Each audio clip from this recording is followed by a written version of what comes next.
ભરૂચ જિલ્લામાં માંચ ખાતે હજરત બાલાપીર સરકાર તેમજ હજરત ગેબનશાહ સરકારના ઉર્સ શરીફની ઉજવણી કરાઈ।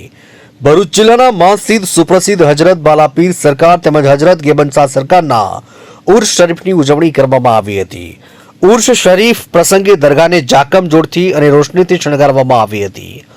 અનુયાયીઓની હાજરીમાં દરગાહ શરીફના ટ્રસ્ટીઓ તેમજ ખાદિમો તેમજ ઉલમાએ કિરામની હાજરીમાં દરગાહ શરીફ ઉપર ઉર્સ શરીફની ઉજવણી કરાઈ। સંચાલકોએ દરગાહ શરીફ પર ફૂલ ચાદર અર્પણ કરી। સાથે સાથે અનુયાયીઓએ પણ દરગાહ શરીફ પર ફૂલ અર્પણ કરીને ધન્યતા અનુભવી હતી। સલાતો સલામ તેમજ દુઆ ગુજારી કાર્યક્રમનું સમાપન કરવામાં આવ્યું હતું। માચથી મોહસિન કારાનો રિપોર્ટ। نور محمد صلى الله لا إله إلا الله